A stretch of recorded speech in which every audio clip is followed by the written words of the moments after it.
Bom dia, meus irmãos. Vamos iniciar a nossa aula na manhã de hoje. O que é que nós iremos fazer hoje? Hoje nós vamos estudar a lição número 9. E qual é o título da lição número 9? Os nomes compostos de Deus. De certa forma, a lição de hoje, ela complementa a lição que nós trabalhamos na semana passada. Muito embora seja um complemento, a gente não vai terminá-la hoje. Vamos ver uma parte hoje e a outra parte domingo que vem, se Deus assim permitir. Então, abram, por favor, aí, livro de Gênesis, capítulo 14. Gênesis, capítulo 14. Esse texto vai ser considerado. Então, a gente vai trabalhá-lo. Versículos 12 até o versículo de número 20. Gênesis 14, versículo 12 até o versículo de número 20. Abram aí. Diz o seguinte a palavra do Senhor. Apossaram-se também de Ló, filho do irmão de Abrão, que morava em Sodoma, e dos seus bens, e partiram. Porém, veio um que escapara, e o contou a Abrão, o hebreu. Este habitava junto dos carvalhais de Manre, o amorreu, irmão de Escol e de Aner, os quais eram aliados de Abrão.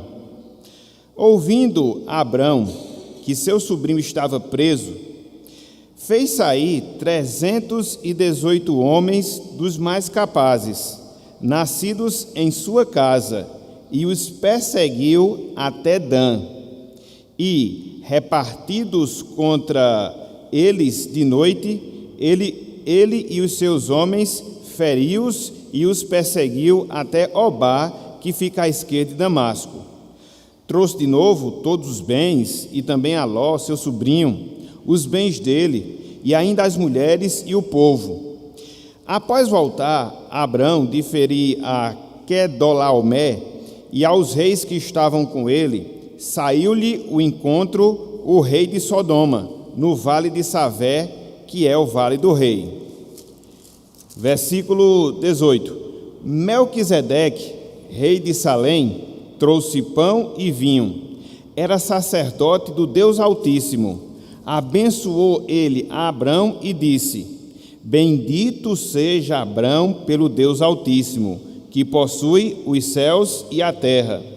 E bendito seja o Deus Altíssimo, que entregou os teus adversários nas tuas mãos. E de tudo lhe deu a Abrão o dízimo. Até aqui, até o versículo 21. Que o Senhor nos abençoe e que Ele aplique em nossos corações a sua santa e bendita palavra. Amém. Meus irmãos, conforme nós falamos, o título da lição que nós começaremos a trabalhar na manhã de hoje é esse aí: os nomes compostos de Deus. E conforme nós também falamos, essa lição será um complemento daquela que nós trabalhamos na semana passada, que foram os nomes simples de Deus.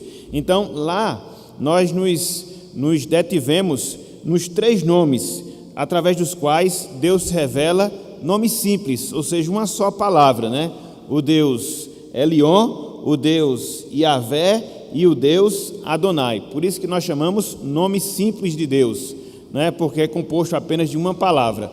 Hoje não, a gente vai trabalhar aqueles nomes relacionados a Deus que são formados por mais de uma palavra e que não foram dados também de maneira aleatória.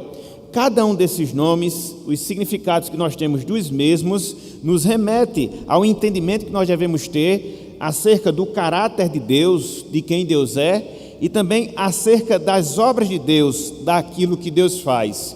Então, se tem algo que a gente não pode esquecer, se tem algo que a gente deve fixar na nossa mente, é justamente isso.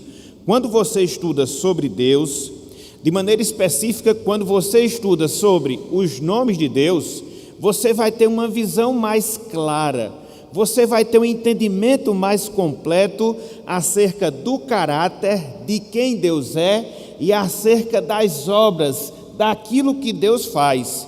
E na medida em que você entende essas especificações, isso traz para você não só um conhecimento mais detalhado de Deus, mas isso vai proporcionar conforto e consolação em virtude da significação desses nomes para nós. Então, o objetivo na manhã de hoje, de certa forma, é o mesmo objetivo da lição que nós tivemos na semana passada, entender os nomes através dos quais Deus se revela, e a partir da compreensão desses nomes, nós podermos desfrutar dessa paz, dessa consolação, por sabermos quem Deus é, por sabermos aquilo que Deus faz e faz em relação às nossas vidas. E aí, a gente vai seguindo, com a graça de Deus, trabalharmos esses nomes compostos do Senhor.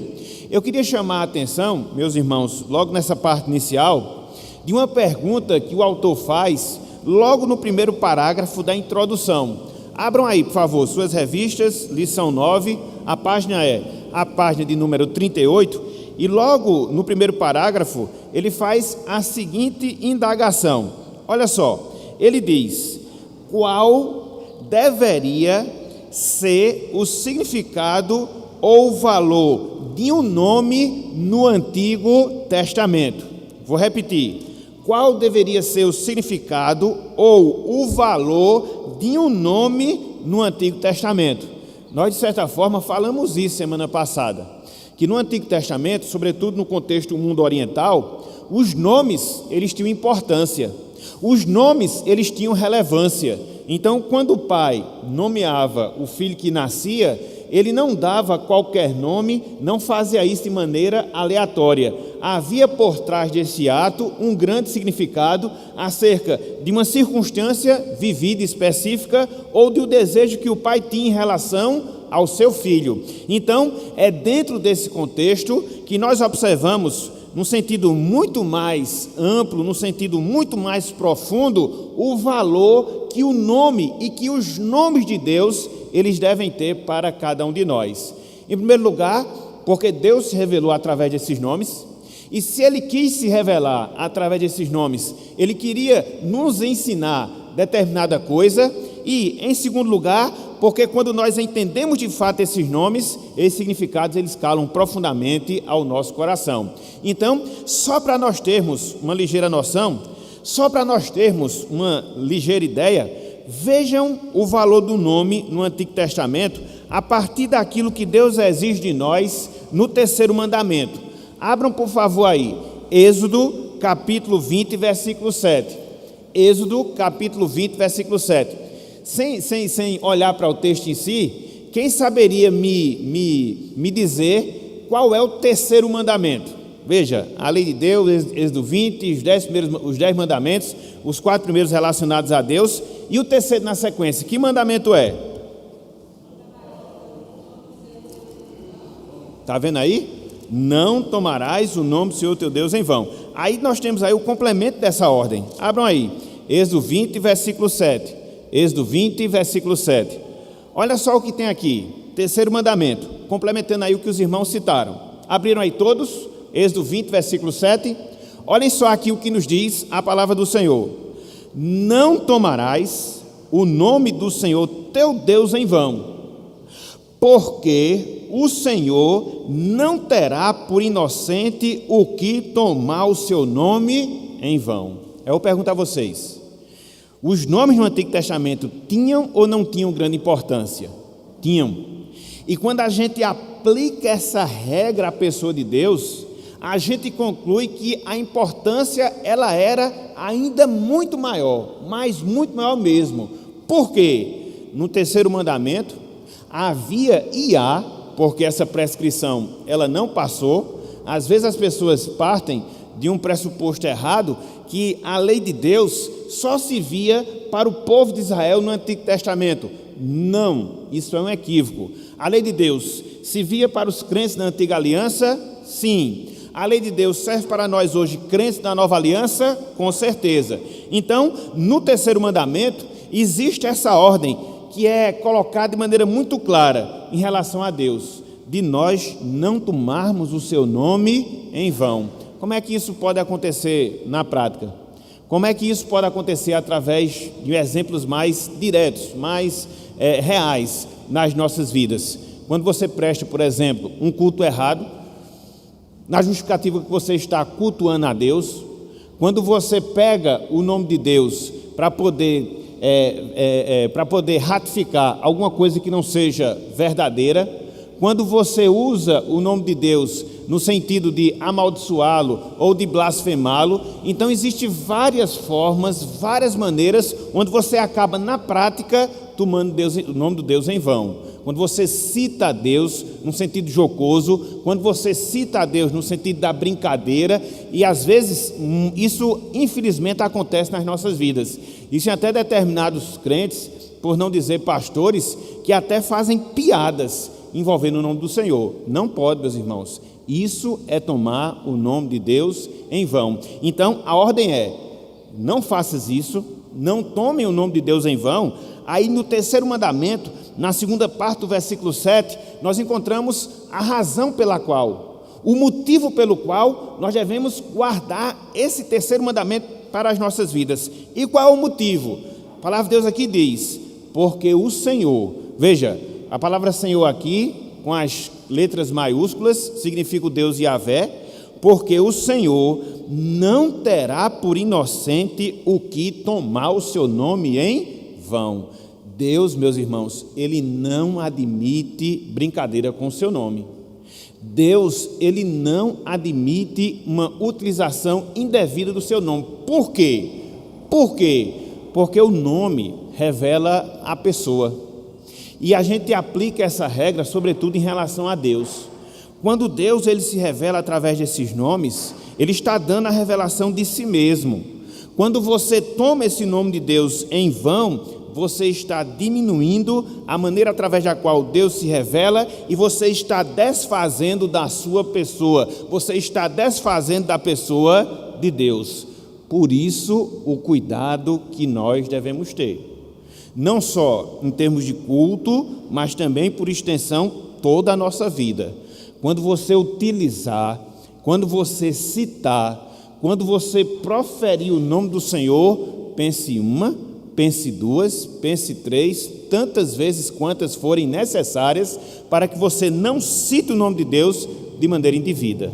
Não cite o nome de Deus com motivação errada, porque a Bíblia diz: Deus zela pelo nome dele, e Ele não toma por inocente aquela pessoa, aquele homem, aquela mulher que toma o seu nome em vão. Então, o nome de Deus é para ser reverenciado. O nome de Deus é para ser temido. Estão lembrados daquilo que nós falamos domingo passado, lá na consideração à carta de Pedro, que nós devemos viver a nossa vida aqui em temor? Então, viver em temor, dentre várias formas, é você viver esta vida tendo cuidado com aquilo que você fala, com aquilo que você diz em relação a Deus. Por quê? O nome revela o ser, porque o nome revela a pessoa. Então, tomar o nome de Deus devidamente é você diminuir a sua pessoa, o seu ser, e por isso a Bíblia diz que Deus não terá por inocente aquela pessoa que age dessa forma. Então, qual é o significado? Qual é a relevância do nome no Antigo Testamento? Extremamente alto. Extremamente alto.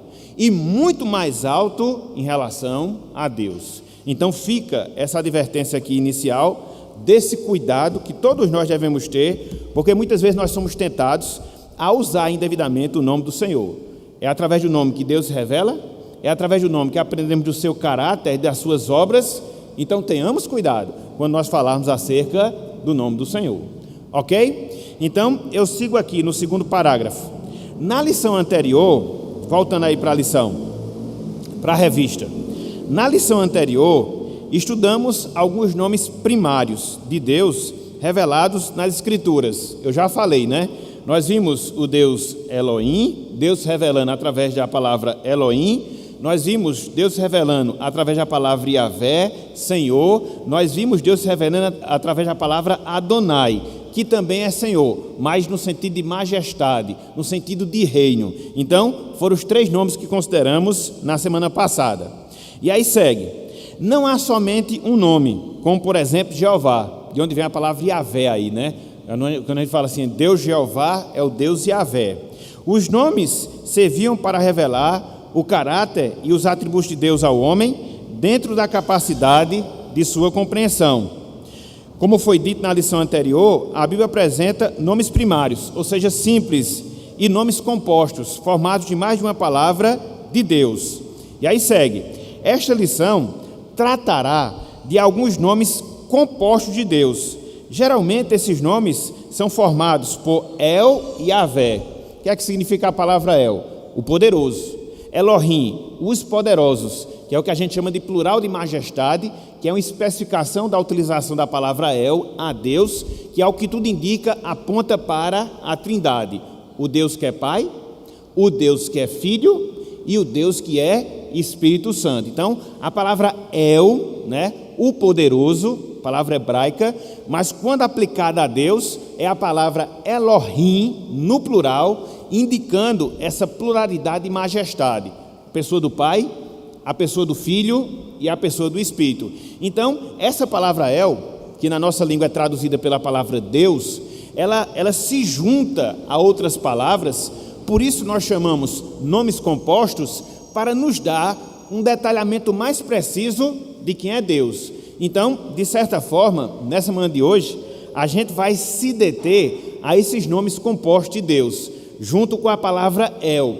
E na semana que vem, como aqui diz na lição, a gente vai ver os nomes compostos de Deus associados à palavra Yahvé, ou à palavra Jeová. Então, como a lição é extensa, a gente vai subdividi-la em duas partes, ok? Tanto é que o que nós temos aqui é uma introdução que acaba sendo já um primeiro ponto. Então, a gente vai considerar dessa forma. E aqui eu fecho a introdução para abrir para os irmãos e depois a gente seguir no estudo propriamente dito.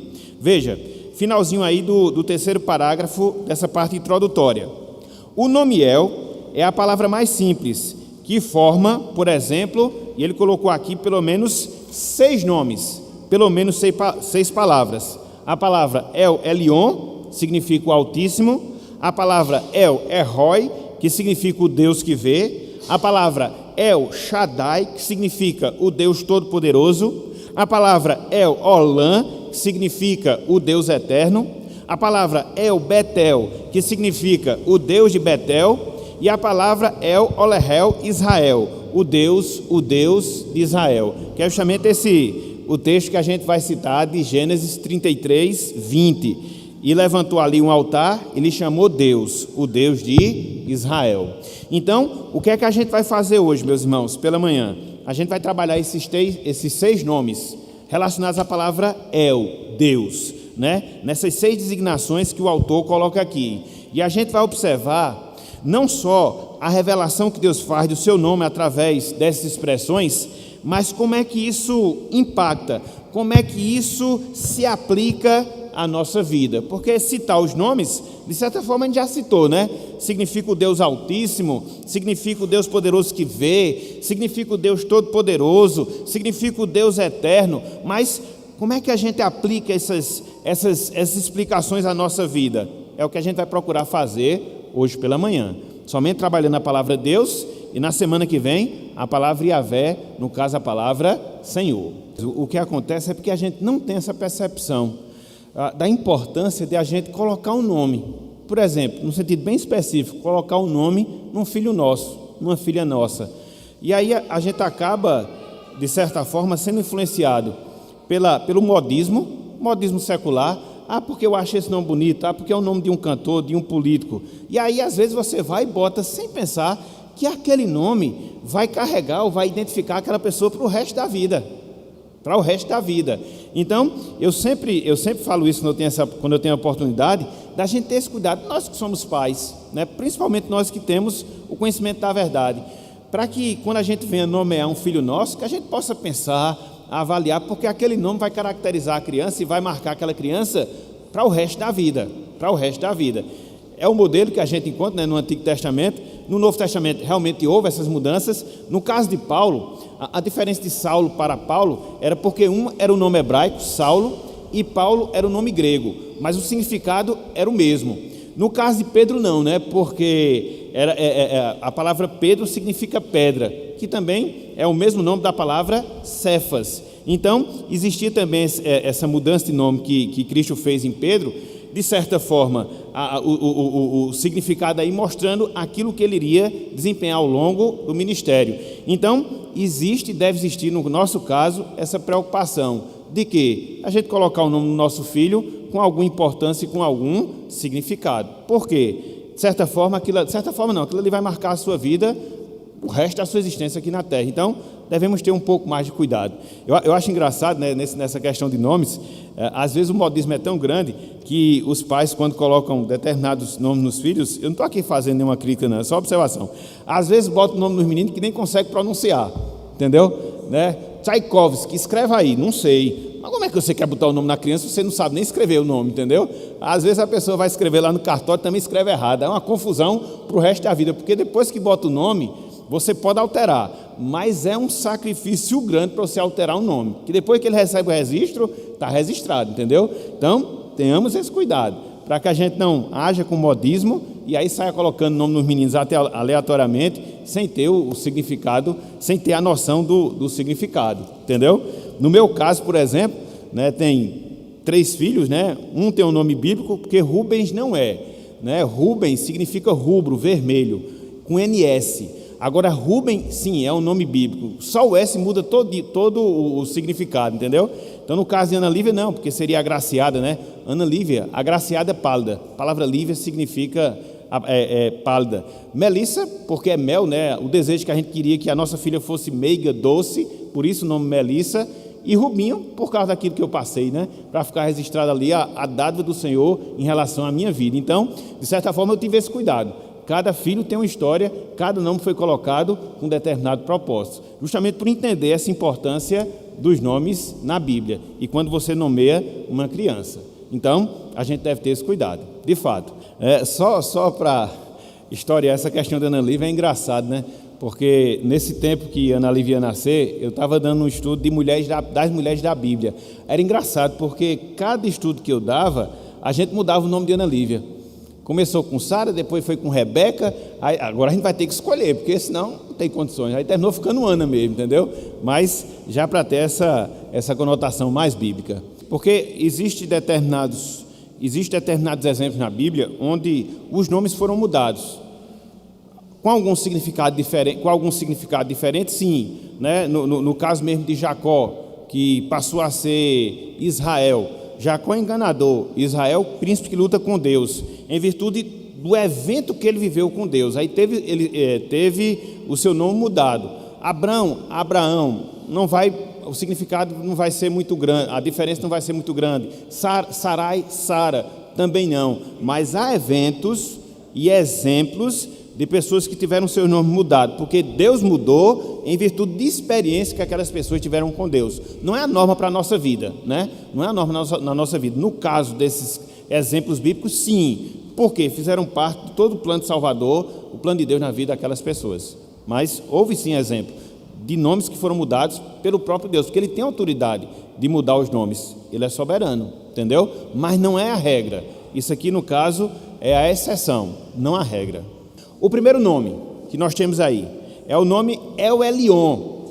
Aí eu vou fazer referência a esse texto devocional que nós lemos, de Gênesis capítulo 14. Então, abram aí mais uma vez. Gênesis capítulo 14. Eu não vou fazer uma explicação de todo o contexto por causa do tempo, mas pelo menos do versículo 18 em diante, certo? O contexto a gente já viu. O sobrinho de Abraão, Ló, foi capturado e Abraão foi no encalço dos seus sequestradores e venceu os reis, entendeu? Pela ação e providência divina na sua vida. É só um parênteses aqui, aquela escolha que Ló fez das Campinas do Jordão, pense numa escolha sem futuro, entendeu? Porque foi sequestrado, né? E depois teve a cidade destruída. Então, diz a Bíblia lá, né, que ele olhou as Campinas do Jordão, que Abraão deu esse direito, para onde você for, eu vou para o lado oposto. E diz a Bíblia que Ló viu lá as Campinas do Jordão, isso aqui é um lugar bom, entendeu? Eu vou escolher esse. Acabou que nem lá ele ficou, entendeu? Foi capturado, teve a cidade destruída, só teve prejuízo. Ao passo que Abraão não, prosperou e prosperou ainda mais. Então, versículo 18 de Gênesis, que é que diz? Melquisedeque, que foi esse sacerdote que apareceu para Abrão, ele não tinha ainda o nome mudado, não era Abraão, era Abrão. Existe um mistério muito grande de quem seja esse Melquisedeque. Aqui é dito que ele era rei de Salém. Salém era a antiga Jerusalém, entendeu? Essa cidade de Salém era a antiga Jerusalém. E aí alguns dizem que é até a pessoa de Cristo pré-encarnada.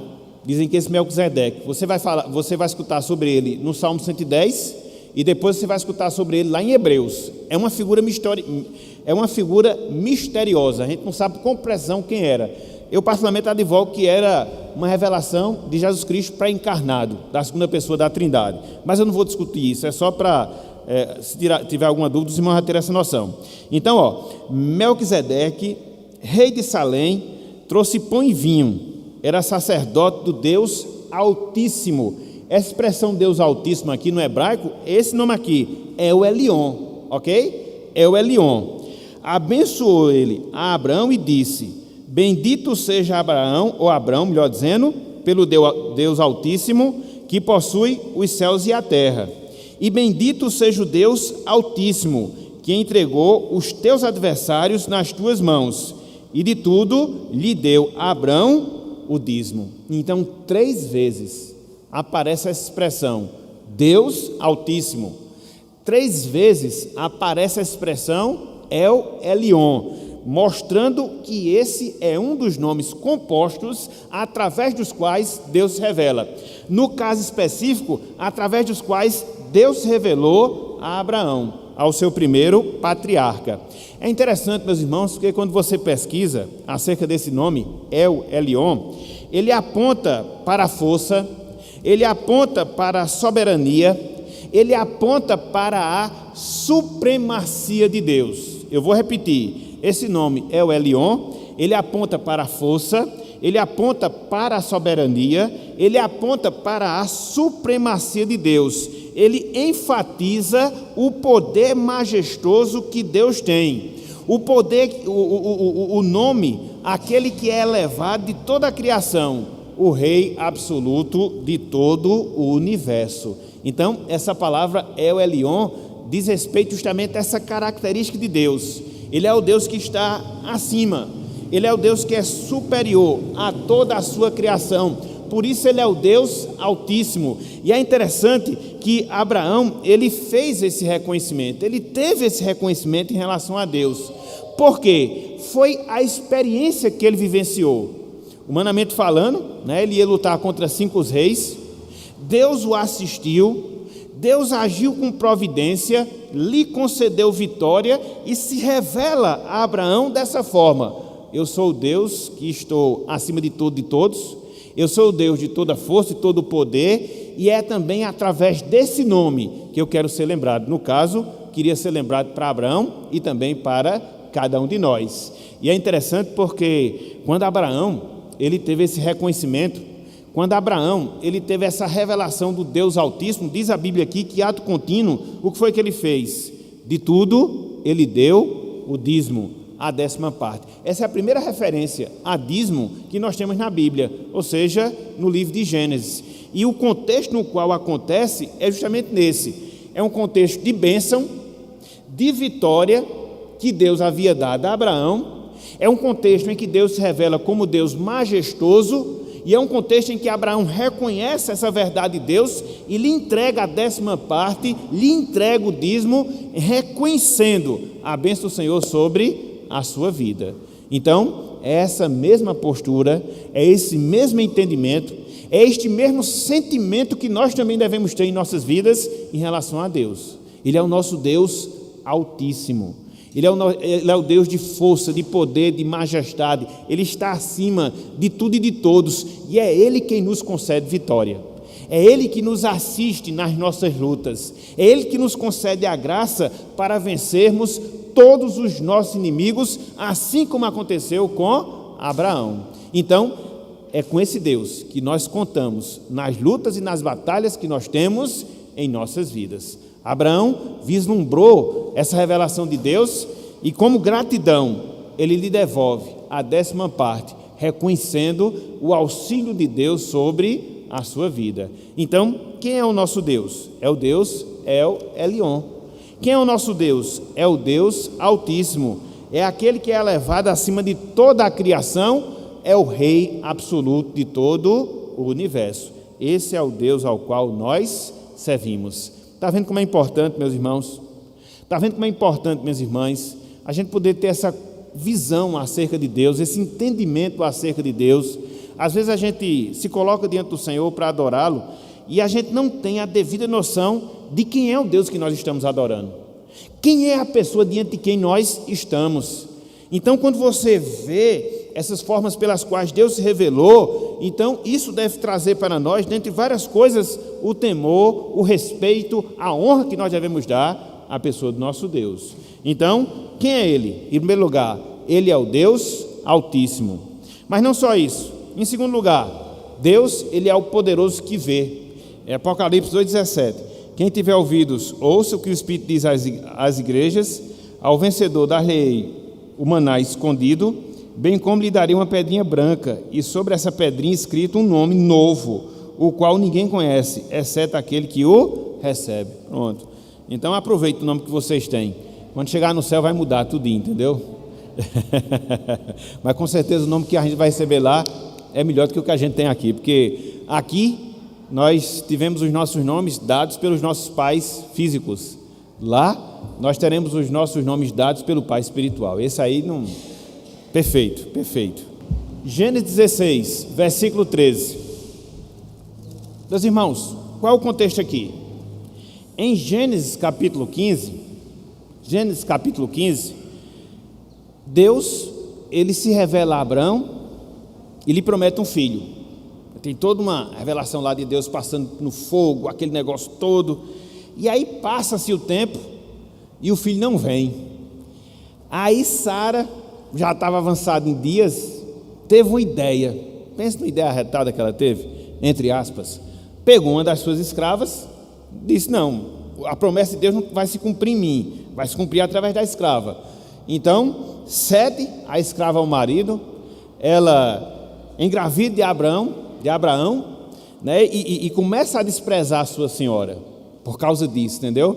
Então, ela acaba sendo expulsa, Agar, anda errante, e aí é dentro desse contexto que aparece um anjo do Senhor, que fala com ela, que manda ela se humilhar perante a sua patroa e retornar à casa, que Sarai, ou que Agar, melhor dizendo, ela vai fazer essa declaração. Que declaração? Olha só, Gênesis 16, 13, olha só, diz o seguinte, aqui é a palavra do Senhor. Então, ela invocou o nome do Senhor que lhe falava: tu és Deus que vê, ou seja, El Eroi. Pois, disse ela, não olhei eu neste lugar para aquele que me vê? Então, qual é a compreensão que nós temos? Deus estava vendo ali Agar. Deus é o Deus que nos vê. Nós não estamos sós aqui nesse mundo. Nós não estamos sós aqui nesse mundo. Nós estamos debaixo do Deus que, além de ser o Deus soberano, é o Deus também que nos vê. Vê os nossos erros, vê a nossa fidelidade, vê o nosso sofrimento, enfim, vê tudo o que se passa na nossa vida. Muitas vezes a gente perde, meus irmãos, essa noção. E às vezes a gente termina tendo um pensamento equivocado de que nós estamos sós aqui nesse mundo, que Deus não está nos vendo, que Ele não está nos enxergando. Está, veja esse caso aqui, está, veja esse exemplo aqui. No caso de Agar, ela tinha errado, mas Deus tinha um propósito, porque Abraão iria ser pai de numerosas nações, não só a partir de Sara, mas também agora a partir de Agar, os ismaelitas, né? Os ismaelitas. Então, qual é a compreensão que a gente deve ter? Que Deus, Ele está sempre nos observando, que Deus, Ele está sempre nos vendo. Hoje, com o advento da tecnologia, você não pode fazer quase nada escondido, né? Porque tudo tem uma câmera que vai registrar aquilo que você está fazendo.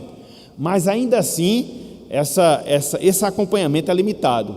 Deus não, meus irmãos. Ele nos vê desde o nosso nascimento até a nossa morte, em todos os instantes, em todos os locais e todas as pessoas aqui deste mundo. Por quê? Ele é o Deus, é o herói, ou seja, o Deus que vê. Então isso para nós deve significar conforto. Isso para nós também deve significar temor, porque o mesmo Deus que nos vê nas dificuldades, o mesmo Deus que nos vê nas provações, é o Deus também que nos vê quando nós nos desviamos do seu caminho. Então isso é importante, repito, não só para nos confortar, mas também é importante para que nos transmita o temor, o respeito que nós devemos ter a Deus. Por quê? Estamos andando sempre na sua presença.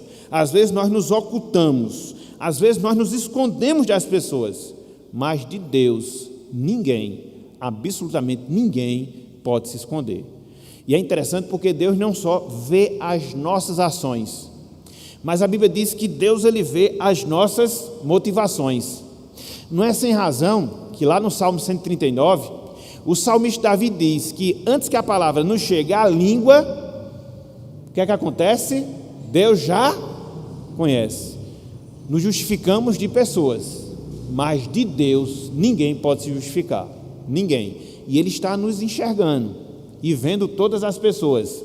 E um dia nós vamos prestar contas de todas as nossas ações, de todas as nossas omissões e de todos os sentimentos que porventura nós desenvolvemos em nosso coração. Então, nos apercebamos disso, do temor e da reverência que nós devemos ter, bem como do conforto, porque Deus é o Deus que vê, ok? Então, em primeiro lugar, Ele é o Deus Altíssimo. Em segundo lugar, Ele é o Deus que vê. Em terceiro lugar, Ele é o Deus El Shaddai, o Deus Todo-Poderoso. Abram aí, por favor, Gênesis 17. Está tudo na sequência, né? Na minha Bíblia nem precisou sair da página. Gênesis 17. É interessante, veja. Gênesis 15, Deus faz a promessa a Abraão. Gênesis 16, há um desvio humano nessa promessa porque Sara quer dar o jeitinho dela e termina dando uma confusão grande, mas Deus age com providência. Aí chega no capítulo 17 de Gênesis, olha só como Deus vai se revelar. Olha só o que Deus vai dizer a Abraão. É por isso, meus irmãos, que Bíblia é texto e contexto, para você poder entender todas as coisas dentro de uma visão mais ampla. Então, abram aí, Gênesis 16, 17, versículos 1 em diante. Olha só. Quando atingiu Abraão a idade de 99 anos, apareceu-lhe o Senhor, Yahvé, e disse-lhe: eu sou o Deus Todo-Poderoso, ou seja, o Deus El Shaddai. Anda na minha presença e olha só, em virtude de Deus ser o Deus Todo-Poderoso, qual é o efeito prático que isso deve ter na nossa vida? Nós devemos andar na sua presença e viver em santidade. Ato contínuo, versículo 2, Deus continuando a sua fala com Abraão: farei uma aliança entre mim e te multiplicarei extraordinariamente. Versículo 3, prostrou-se Abraão, rosto em terra, e Deus lhe falou. E aí ele vai ratificar aqui a sua aliança, a sua promessa com Abraão. Então, meus irmãos, o que é que a gente vê?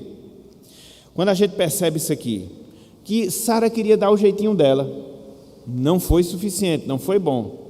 Deus aparece novamente a Abraão, e agora ele se revela como um Deus Todo-Poderoso.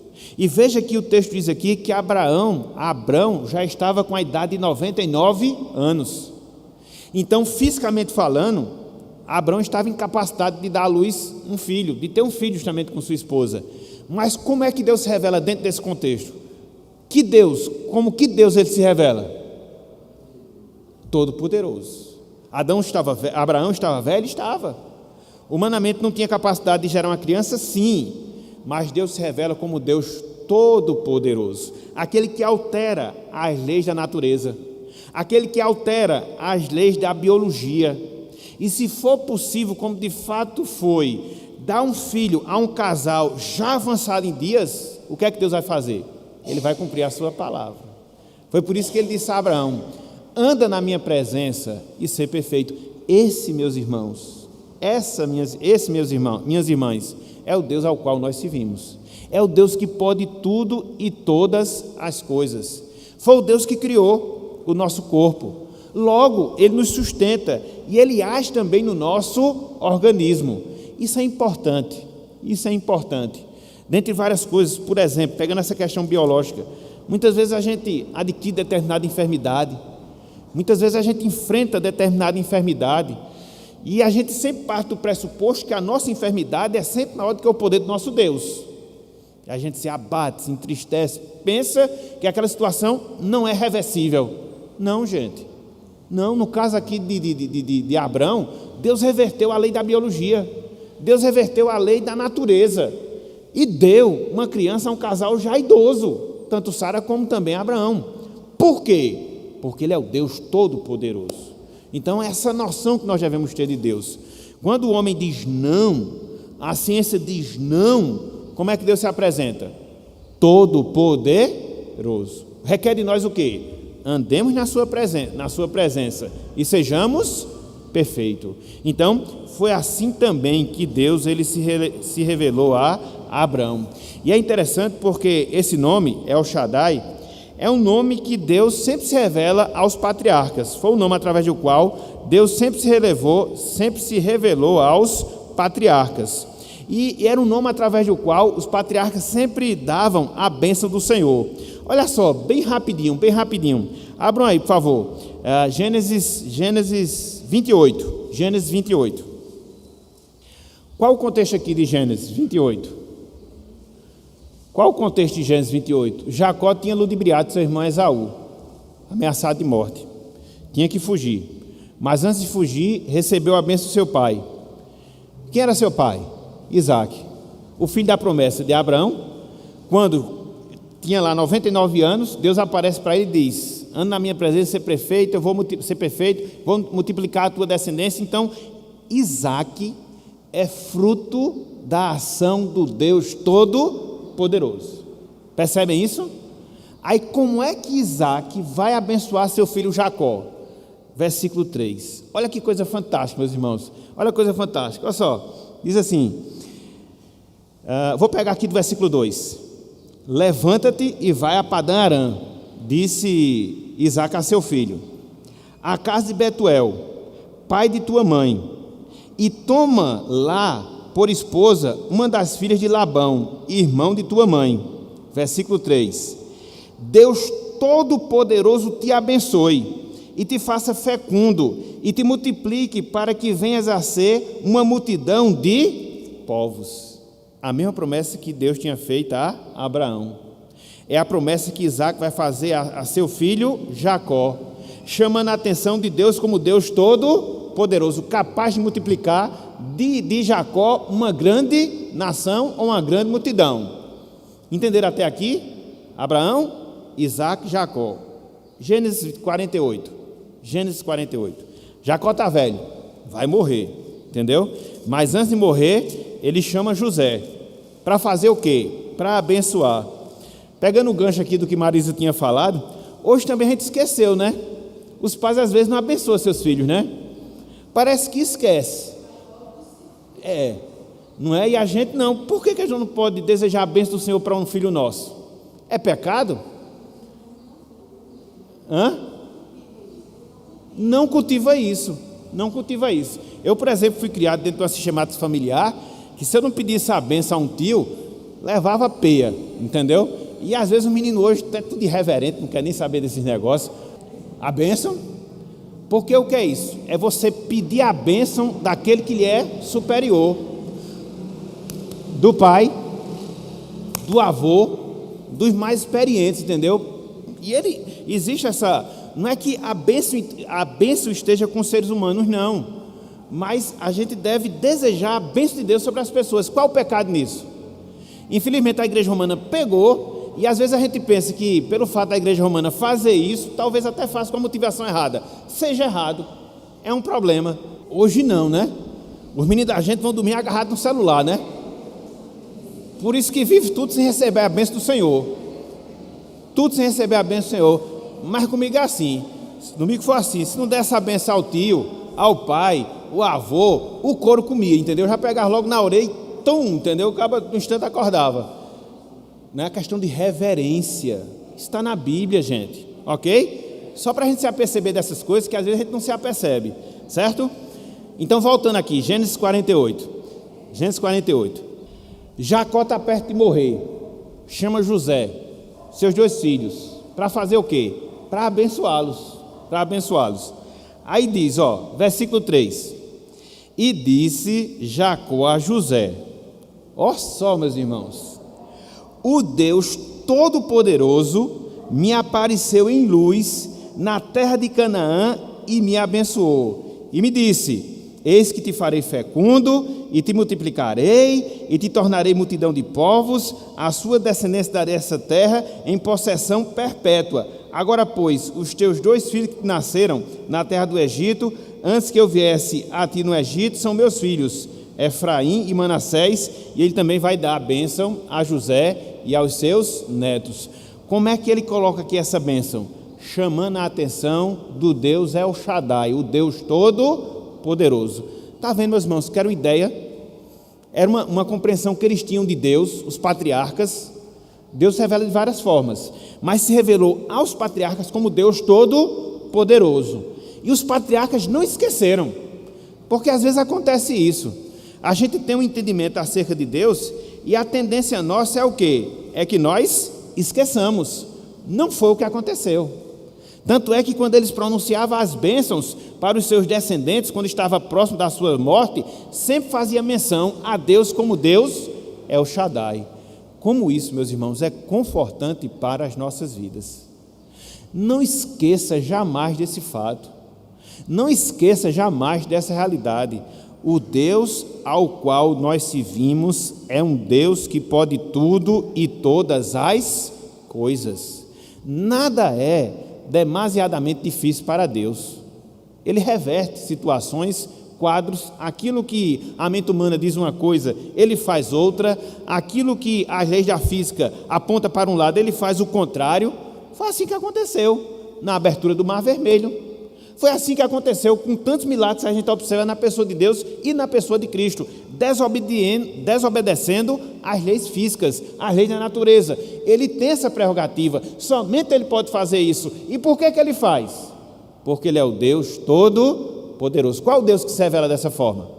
Você encontra vários deuses, né? As pessoas criam vários deuses. No Antigo Testamento haviam várias divindades, mas nenhuma delas se revelou como Deus se revelou, como Deus Todo-Poderoso.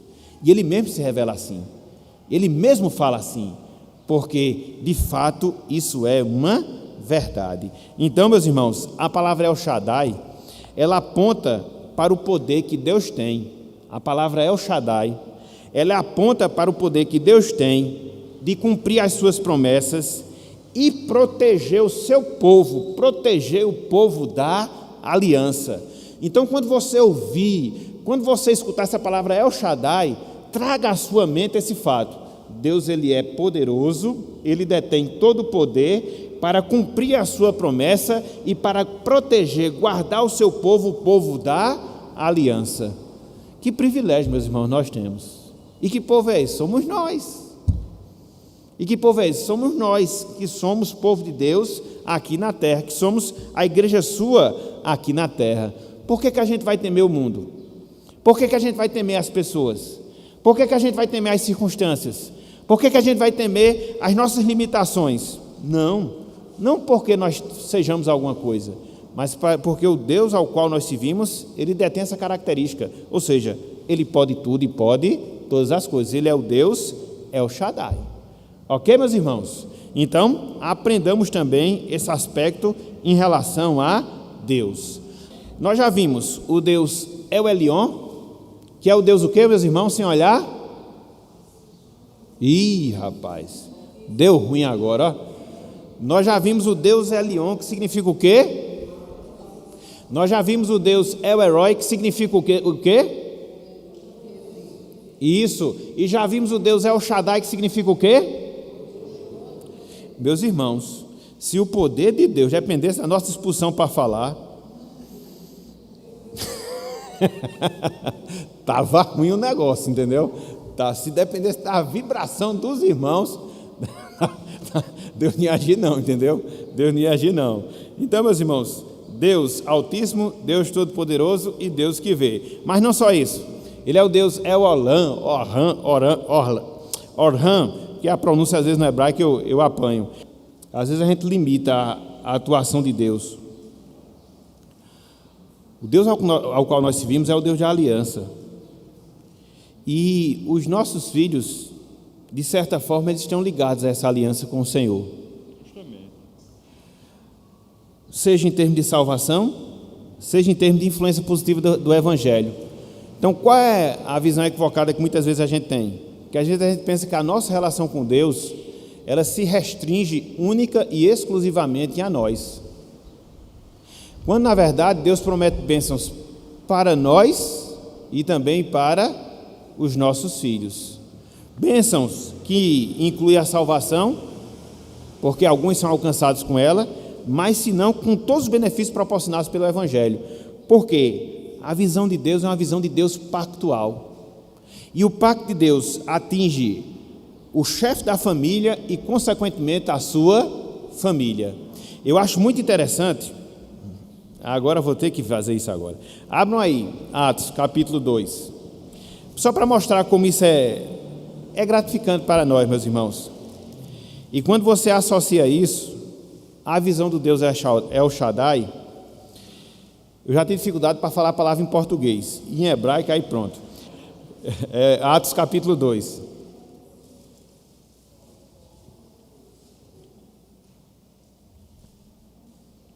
Quando há descido do Espírito Santo, peguei já aqui o texto. E quando os que ouvem ali a palavra, a pregação de Pedro, eles se sentem entristecidos pela atuação da palavra.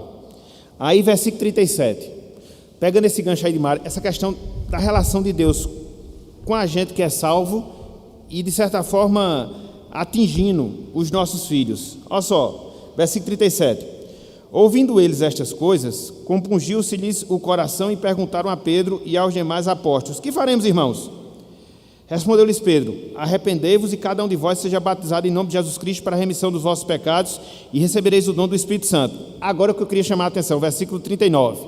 Olha só, é a explicação do que ele estava dando no versículo 38. Pois, para vós outros é a promessa.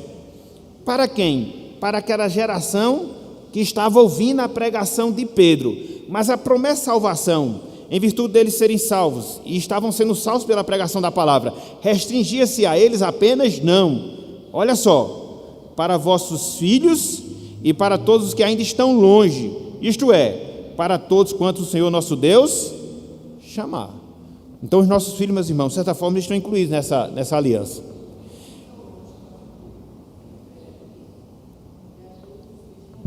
Fora ali do contexto da nação de Israel, os outros povos, entendeu? Que estavam apartados das promessas divinas que Deus havia dado ao povo de Israel no Antigo Testamento. Então, eles eram os que estavam longe. Mas essa promessa atinge os judeus, povo da aliança, os seus filhos e também aqueles que estão fora do contexto da aliança. E isso, a promessa de salvação universal, entendeu? Não é que todos vão ser salvos, mas que alguns de todas as nações serão salvos, sem distinção. E aqui eu queria especificar o quê?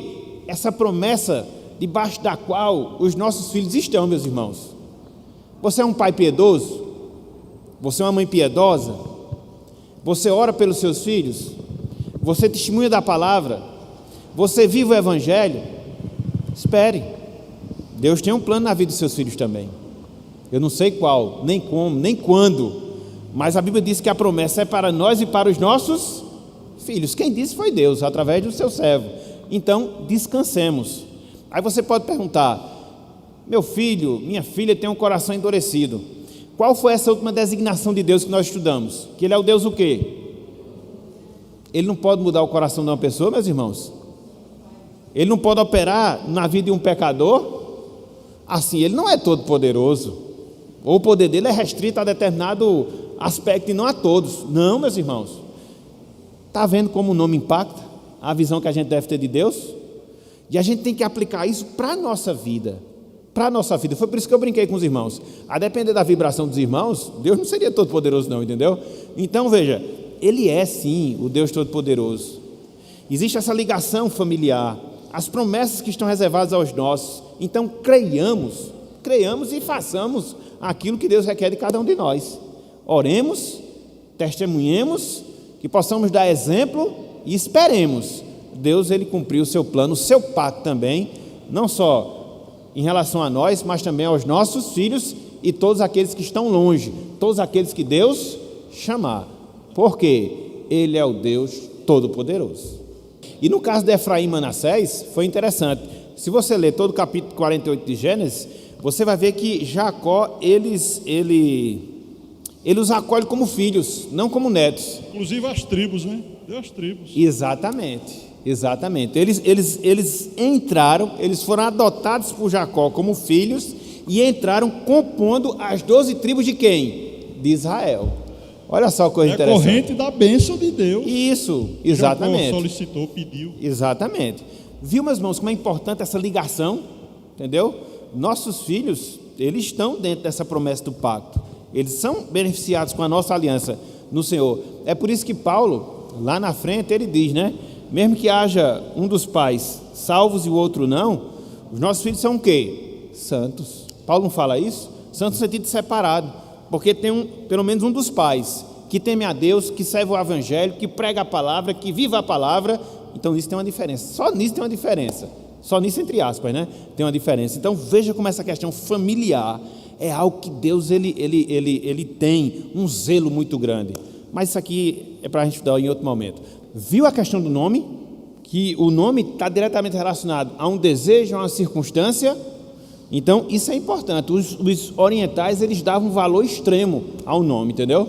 Por isso que a gente tem que ter muito cuidado quando envolve essa questão de nome, por causa do valor que a Bíblia dá a esse aspecto. Que o Deus Altíssimo, que o Deus Poderoso que vê, que o Deus Todo-Poderoso aplique a sua santa palavra em nossos corações. Amém.